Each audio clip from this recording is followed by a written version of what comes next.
ជំរាបសួរពុកម៉ែបងប្អូនសុខសប្បាយទាំងអស់គ្នាទេចាខ្ញុំសូមស្វាគមន៍នេះគឺជាវេទិកាចម្អិនម្ហូបរបស់ចុងផៅវណ្ណអ៊ីនចាខ្ញុំសូមស្វាគមន៍សូមអញ្ជើញលោកពូលោកមីងបងប្អូនចូលមកក្នុងចង្ក្រានបាយផងដែរដើម្បីចាប់ផ្ដើមចម្អិនម្ហូបនេះជាមួយគ្នារូបមន្តនេះគឺរូបមន្តងាយៗបងប្អូនធ្លាប់បានទទួលទានមកហើយក៏ប៉ុន្តែយ៉ាងណាមិញក៏សូមអរគុណដែលមានវត្តមាននៅក្នុងកម្មវិធីរបស់ខ្ញុំឆ្នៃសូមមេត្តាចូលមករួមទស្សនាកម្មវិធីចម្អិនម្ហូបនេះចាសូមជម្រាប My mind away. Pray for the world in hopes for a better day. Ooh, we are made by design. The world is now darker than light. បងប្អូនព្រមទាំងទស្សនិកជនថ្ងៃនេះគឺពិសេសខ្ញុំមានរូបមន្តងាយៗស្រួលខ្ញុំបានជ្រើសរើសយកផ្លែម្រះដែលមានទំហំធំបន្តិចលាងទឹកឲ្យស្អាតរួចហើយកាត់ជា2កង់ពីព្រោះថាយើងអត់ត្រូវការស្នូលហើយនឹងគ្រាប់របស់វាទេឆ្នេះហើយត្រូវខុយចេញឲ្យអស់គឺម្យ៉ាងទៀតយើងមិនអាចញ៉ាំគ្រាប់ម្រះបានទេហើយវាចាស់ពេកផងដែរពេលដែលយើងធ្វើសម្អាតហើយខុយយកគ្រាប់ចេញទាំងអស់ហ្នឹងសឲ្យបានថាយើងអាចប្រើបំពង់របស់វា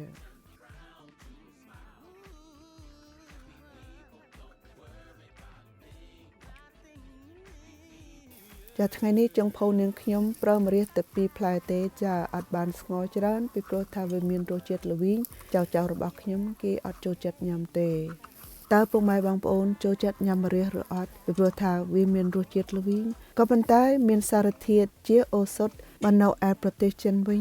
គេយកមកហាលឲ្យស្ងួតរួចហើយធ្វើជាតែទុកឆុងផឹកក៏ប៉ុន្តែឲ្យពិតប្រាកដតាមដែលខ្ញុំបានសោកជ្រាវមកគឺម្រះនេះមានសារធាតុវីតាមីន A, C, ប៉ូតាស្យូមព្រមទាំងជាតិសរសៃផងដែរពេលដែលខ្ញុំបានចាត់ការរឿងម្រះរួចហើយខ្ញុំដាំទឹក2ឆ្នាំ1ឆ្នាំសម្រាប់ស្ងោរ1ឆ្នាំទៀតសម្រាប់ស្រុះឆ្អឹងសាច់ជ្រូកសម្រាប់ឆ្នាំទឹកស្ងោរនាងខ្ញុំប្រើទឹក8ពែងរីឯឆ្នាំដែលខ្ញុំស្ងោរទុកស្រុះឆ្អឹងសាច់ជ្រូកនោះក៏ប្រើទឹកប្រហាក់ប្រហែលគ្នាផងដែរក្នុងរយៈពេលនឹងផងដែរក៏សូមមេត្តាយកមីស៊ូនោះទៅត្រាំទឹកក្តៅអ៊ុនៗទុកផងដែរដើម្បីឲ្យទឹកស្ងោររបស់យើងនេះមានរសជាតិឈ្ងុយឆ្ងាញ់ខ្ញុំនឹងប្រើខ្ញីស្រស់ហើយនឹងខ្ទឹមស្រស់ដើម្បីស្ងោរនៅក្នុងទឹកស៊ុបរបស់យើងចាត់ដូចឃើញរួចហើយថាវិធីបកខ្ញីនឹងគឺងាយស្រួលគ្រាន់តែយកស្លាបព្រានោះមកកោសយកសម្បកវាចេញងាយស្រួលបំផុតពីព្រោះស្ងោរនេះវានឹងមានរសជាតិឆ្ងាញ់បើយើងដាក់រូបមន្តទាំងសងយ៉ាងនេះគឺខ្ទឹមសហើយនិងខ្ញីស្រស់ចំពោះម៉ែបងប្អូនគឺស្ងោរម្រះនេះគឺមានបច្ចេកទេសខុសៗគ្នាអ្នកខ្លះគេប្រើស្លឹកគ្រៃឬក៏អណ្ដែងក៏ប៉ុន្តែរូបមន្តនេះនៅក្នុងក្រុមគ្រួសាររបស់ខ្ញុំពួកយើងប្រើតែខ្ទឹមសហើយនិងខ្ញីដើម្បីរសជាតិឈ្ងុយឆ្ងាញ់ស្ងោរម្រះនេះប្រៀបធៀបទៅដូចជាស្ងោរចាប់ឆាយគេអត់ប្រើរំដេងឬក៏ស្លឹកគ្រៃទេបន្ទាប់មកនាងខ្ញុំនឹងវល់យកគ្រឿងដែលខ្ញុំនឹងសន្សំនៅក្នុងសាច់ចិញ្ច្រាំហើយនឹងទឹកស្ងោរផងដែរនៅក្នុងរូបមន្តស្ងោរនេះនាងខ្ញុំអត់ប្រើទឹកត្រីទេប្រើតែអំបិលហើយនឹងម្សៅស៊ុបមាន់ម្យ៉ាងផងដែរនាងខ្ញុំក៏បានហាន់ហើយនឹងកាត់ស្លឹកខ្ទឹមកង់ៗដើម្បីទុកដាក់ក្នុងទឹកស៊ុបរបស់យើងចុងភៅបានហាន់ខ្ទឹម2យ៉ាងចាគឺកាត់កង់ធំទុករោយនៅក្នុងមាត់ឆ្នាំងហើយនឹងហាន់ស្ដើងលម្អិតទុករោយនៅលើចានស្ងោររបស់យើងហើយម្យ៉ាងទៀតទុកដាក់ក្នុងសាច់ចិញ្ច្រាំផងដែរឆ្នៃនឹងខ្ញុំនឹងបំបែកខ្ទឹមសខ្ទឹមស្រស់និងខ្ញីស្រស់នេះជា2ផ្នែកមួយផ្នែកទុកដាក់ទឹកស្ងោរមួយផ្នែកទៀតទុកចិញ្ច្រាំនិងសាច់ស្នូលថ្ងៃនេះចុងភៅនឹងប្រើកាភ្លៅសាច់មាន់ធ្វើជាសាច់ស្នូលចុងភៅបានចាប់ផ្ដើមដោយប្រឡេះយកឆ្អឹងហើយនឹងស្បែករបស់សាច់មាន់ចេញផងដែរប្រឡេះបានសាច់រួចហើយហាន់ឲ្យស្ដើងរួចហើយចាប់ផ្ដើមចិញ្ច្រាំបានមួយសន្ទុះរួចហើយចាំយកគ្រឿងមកសន្សំចូលចិញ្ច្រាំផងដែរចាយើងនឹងចិញ្ច្រាំរហូតដល់សាច់ហើយនឹងគ្រឿងម៉ត់ចូលគ្នាឲ្យបានល្អមែនទែនអ្នកខ្លះបានសួរថាបើចិញ្ច្រាំយូរអញ្ចឹងហេតុអីបាននាងខ្ញុំមិនយកសាច់ទៅកិននៅក្នុងម៉ាស៊ីនកិនបើចង់យកទៅកិននៅក្នុងម៉ាស៊ីនក៏បានដូចគ្នាផងដែរ វិធីដែលខ្ញុំធ្វើនេះគឺជាវិធីបុរាណចាប្រសិនថាពុកម៉ែបងប្អូនអត់មានពេលវេលាចិញ្ច្រាំយូរដូចនឹងខ្ញុំនោះទេក៏ប្រើគ្រឿងម៉ាស៊ីនបានគឺវាលឿនបំផុតពុកម៉ែបងប្អូនដឹងទេថាម្សៅស៊ុបមាន់នឹងវាជំនួសម្សៅស៊ុបធម្មតាពីព្រោះថាគ្រឿងអស់នេះវាមានម្សៅស៊ុបនៅក្នុងនឹងរួចស្រេចអស់ហើយឆ្នះហើយយើងមិនចាំបាច់ថែមម្សៅស៊ុបទៀតទេបើយើងប្រើម្សៅស៊ុបច្រើនពេកនឹងធ្វើឲ្យទឹកស្ងោរឬក៏ម្ហូបរបស់យើងមានជាតិភ្លាវតើពុកម៉ែបងប្អូនឃើញឬទេថាពេលណាដែលយើងចិញ្ច្រាំបានល្អអញ្ចឹងនឹងធ្វើឲ្យសាច់នឹងវាស្អិតល្មួតយ៉ាងនេះចាគឺជាពាក្យណែនាំសម្រាប់ក្មួយៗហើយបងប្អូនដែលទៅតែរៀនធ្វើម្ហូបគឺពិសេសត្រូវតែមានកាំបិតប៉ាំងតដែលល្អយ៉ាងនេះពីព្រោះកាំបិតប៉ាំងតនេះវាងាយស្រួលនៅក្នុងពេលដែលយើងប្រើចិញ្ច្រាំឬក៏កាត់ឆ្អឹងសាច់បងប្អូនប្រើជ្រុញឈើដូចនឹងខ្ញុំនោះក៏ត្រូវរកជ្រុញដែលល្អៗដើម្បីយើងមកប្រើនៅក្នុងចង្ក្រានបាយរបស់យើងតាមដែលនាងខ្ញុំដឹងគឺនៅស្រុកខ្មែរគេប្រើជ្រុញដែលធ្វើមកពីក្លឹមរបស់ដើមអំពិលសម្រាប់ជ្រុញរបស់នាងខ្ញុំពេលដែលខ្ញុំប្រើចិញ្ច្រាំសាច់រួចរាល់ហើយខ្ញុំនឹងយកទៅលាងទឹកឲ្យស្អាតដាក់សាប៊ូដោះខាត់តតែ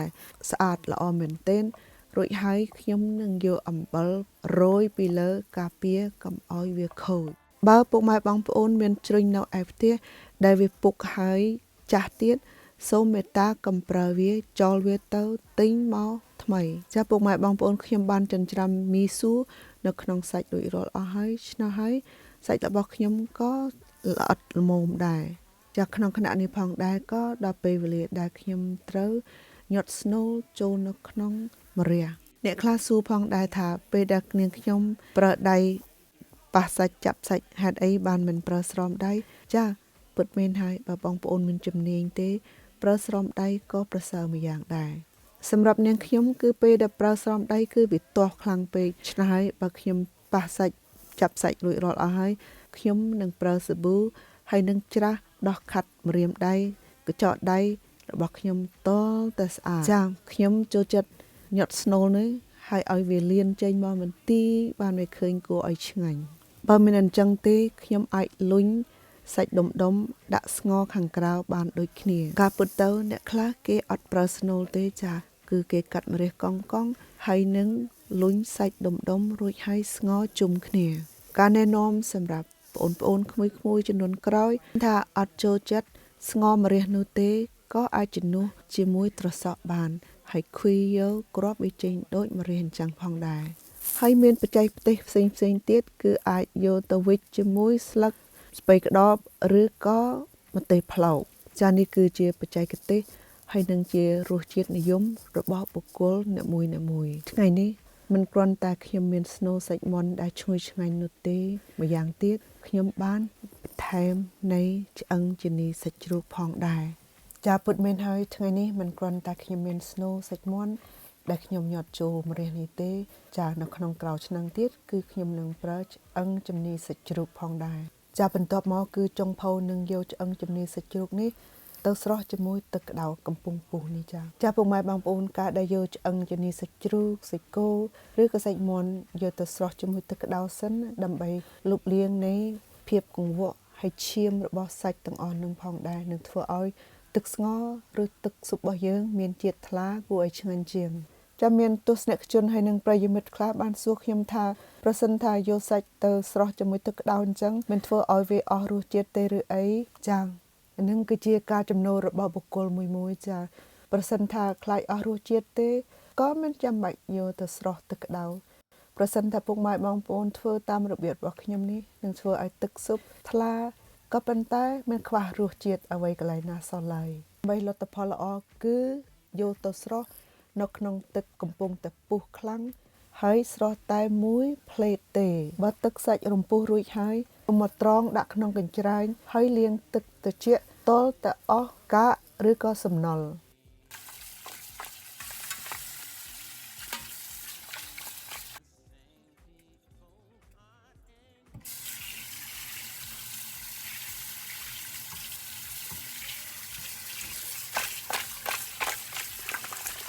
តើពុកម៉ែបងប្អូនព្រមទាំងប្រិយមិត្តទាំងអស់បានចាំទេតាំងពីដើមចុងភៅបានប្រាប់ថាឲ្យដាំទឹក2ឆ្នាំងទី1សម្រាប់ ស្រស់ឆ្អឹងជានេះ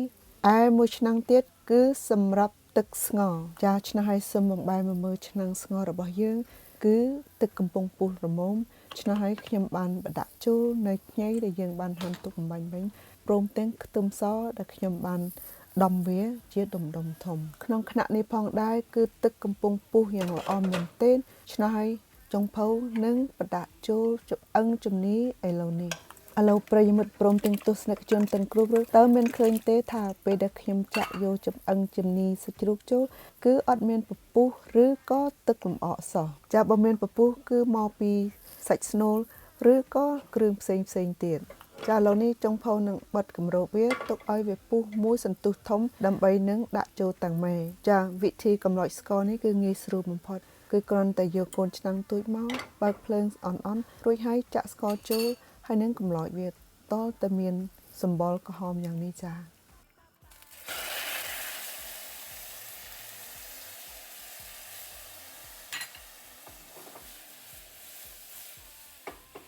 ដល់បានពណ៌ស្រស់ស្អាតយ៉ាងនេះរួចហើយចាំថែមទឹកបន្តិចដើម្បីលំលាយវាហើយយកទៅចាក់ចូលនៅក្នុងឆ្នាំងស្ងោរស្ករកន្លោចនេះនឹងធ្វើឲ្យទឹកស្ងោររបស់យើងមានពណ៌ក្រហមឃើញស្អាតហើយឃើញមើលគួរឲ្យឆ្ងាញ់កាន់តែខ្លាំងឡើងទឹកស៊ុបនេះមកទៅទំនងណាស់មែនទេចាពិតប្រាកដមែនទេពីព្រោះថាសាច់ជ្រូកដែលយើងប្រើគឺមានរសជាតិឆ្ងាញ់ហើយនឹងទឹកស៊ុបក៏ថ្លាយងហើយបន្ថែមនឹងក្លោចស្ករខ្លាំងទៅទៀតនឹងធ្វើឲ្យទឹកស៊ុបនេះមិនគ្រាន់តែឆ្ងាញ់ទេឃើញទៅស្អាតផងចាខ្ញុំចំណាំថាខ្ញុំបានស្ងោរឆ្អឹងនេះហើយរងាស់វាក្នុងពេលប្រហែល1ម៉ោងរួចហើយចុងភៅយកម្រះមកដាក់ចូលក្នុងឆ្នាំងស្ងោរជាមួយឆ្អឹងផងដែរពាក្យសំណំប្រសិនថាក្មួយដែលមិនចូលចិត្តរសជាតិល្វីងរបស់ម្រះនេះទេអាចយកទៅស្រោះទឹកក្តៅមុនមកញាត់ស្នូលវិធីនេះនឹងធ្វើឲ្យម្រះនេះអន់ល្វីងបន្តិចឥឡូវនេះដាក់ម្រះចូលរួចហើយមិនចាំបាច់កូរវាទេចាពីព្រោះថាសាច់វាមិនទាន់ឆ្អិនវានឹងបែកហើយជ្រុះអស់ចាយល់ល្អមិនចាំបាច់ធ្វើអ្វីទេក៏ប៉ុន្តែមុននឹងខ្ញុំបិទគម្របស្ងោរវាខ្ញុំនឹងបន្ថែមគ្រឿងរបស់យើងគឺនៅមានស្កម្សៅស៊ុបមាន់ម្រេចហើយនិងអំបិលដែលខ្ញុំបានធ្លាប់ជ្រាបរួចហើយថាខ្ញុំដាក់តែម្សៅស៊ុបមាន់ប៉ុណ្ណោះទេពីព្រោះថាវាមានជាតិម្សៅស៊ុបនៅក្នុងរួចស្រេចហើយខ្ញុំសូមអភ័យទោសផងដែលឮសំឡេងល្មងពងប៉ាំងនោះមកពីចៅប្រុសរបស់ខ្ញុំគេដំទឹកកកថ្ងៃនេះថ្ងៃសម្រាប់របស់គេក្មេងនៅផ្ទះទាំងអស់គ្នាឆ្នោះហើយនៅចង្ក្រានអបាយរបស់ខ្ញុំអត់មានភាពស្ងប់ស្ងាត់ទេពីព្រោះក្មេងគេលេងច្រើនពេកហើយនឹងគេញាស់គ្នាទៅវិញទៅមកយំស្រែកងាវយ៉ាវផងដែរចាប្រហែល20នាទីក្រោយមកខ្ញុំបើកឆ្នាំងហើយដួសពពុះចោលពេលណាដែលទឹកស្ងោរនឹងវាពុះខ្លាំងវានឹងមានពពុះនេះមកពីសាច់មកពីគ្រឿងដែលយើងបានបន្ថែមបាញ់មិញនេះឆ្នោះហើយដួសវាចេញម្ដងបន្តិចព្រមទាំងខ្លាញ់បើសិនថាខ្លាញ់ចេញមកច្រើនប្រសិនថាមិនចង់បានខ្លាញ់ទេក៏ស្រង់ខ្លាញ់ចេញផងដែរចាំម្រះនេះក៏ស្ងោរមួយសន្ទុះធំហើយឆ្នោះហើយសាច់ស្នូលក៏បានរឹងឡើងខ្ញុំមិនដឹងទេថាប្រិយមិត្តហើយនឹងទស្សនិកជនទាំងគ្រប់រូបធ្វើយ៉ាងណាពេលស្ងោរឬក៏សម្លសម្រាប់ខ្ញុំនឹងដួសពពុះហើយនឹងលម្អិតចេញទាំងអស់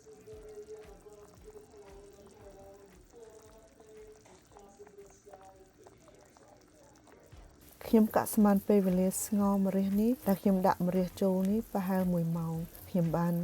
ចាក់មើលថាម្រះផុយហើយនៅម្រះក៏មិនទាន់ផុយល្អណាស់ទេខ្ញុំនឹងស្ងោរបន្ថែមប្រហែល20ឬ30នាទីថែមទៀតចាសសូមកុំភ្លេចបង្អង់ភ្លើងផងពីព្រោះថាមិនចាំបាច់ស្ងោរវាភ្លើងខ្ពស់ទេពីព្រោះយើងត្រូវការឲ្យសាច់នេះវាទន់ឆ្ងាញ់ល្មម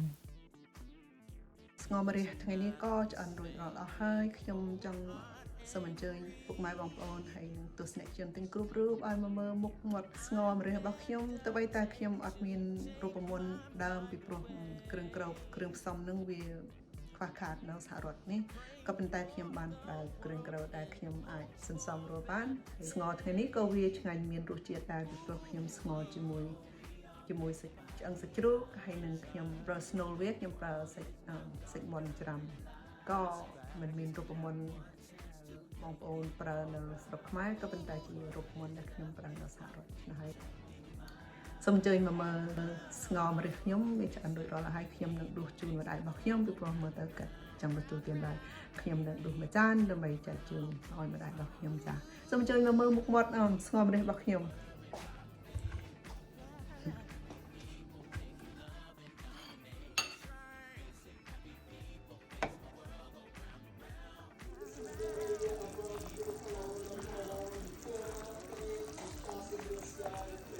ហើយញ៉ាំឡូវមកខ្ញុំដួសស្ងោរម្រះឲ្យ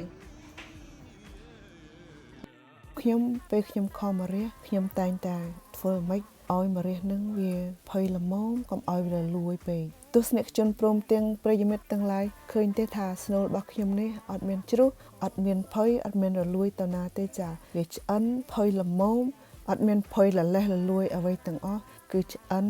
ផុយល្មមក៏ប៉ុន្តែ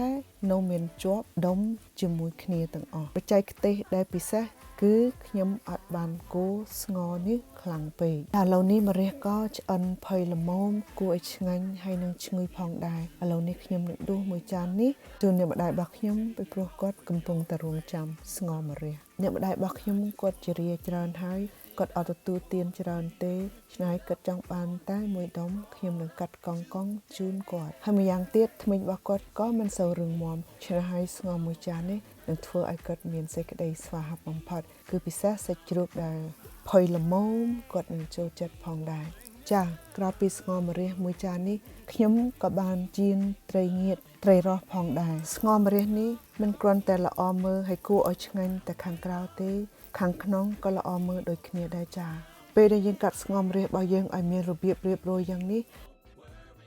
ពេលណាយើងអត់កាត់ទេវាអាចមានភាពស្មុគស្មាញក្រោយដែលខ្ញុំហាន់ម្រះនេះរួចហើយ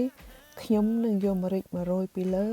ព្រមទាំងស្លឹកខ្ទឹមដែលខ្ញុំបានហាន់ទុកបំបាញ់មិញនេះក៏យកមករោយពីលើផងដែរប្រសិនថាមានស្លឹកជីណាកាន់តែប្រសើរឡើងទៀតផងពីព្រោះវានឹងត្រូវគ្នាជាមួយស្ងោរម្រះនេះណាចាហើយនៅក្នុងថ្នាក់នឹងផងដែរខ្ញុំក៏បានយកស្លឹកខ្ទឹមដែលខ្ញុំហាន់កង់វិញៗនឹងយកទៅដាក់បណ្ដែតនៅក្នុងឆ្នាំងស្ងោររបស់ខ្ញុំផងដែរ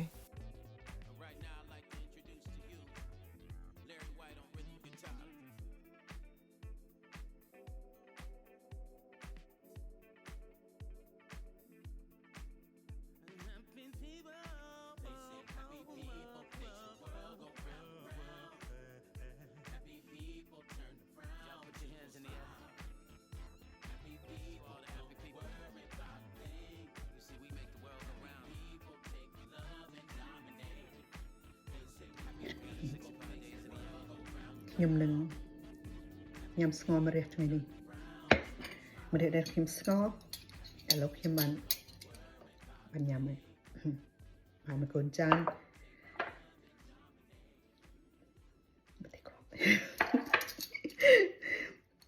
ធ្លាប់ញ៉ាំហឹលឆ្នៃត្រូវតែមានម្ទេសខាងក្រៅ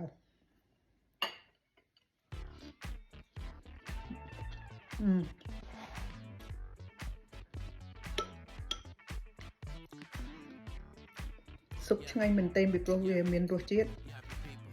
ចាំមែនខ្ញុំស្ងោរជាមួយឆ្អឹងជំនីសាច់ជ្រូកហើយនឹងស្នូលវាមានសាច់មាន់នៅក្នុងនោះ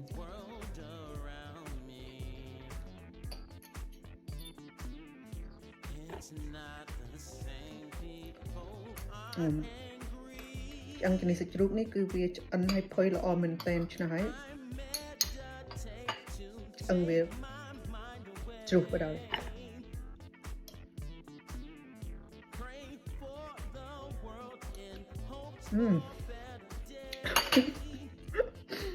សូមឆ្ងាញ់មួយពេលសង្ឃឹមថាពុកម៉ែបងប្អូននឹងយករូបមន្តនេះទៅធ្វើជូនកូនចៅញ៉ាំពីព្រោះវាឆ្ងាញ់មែនចា៎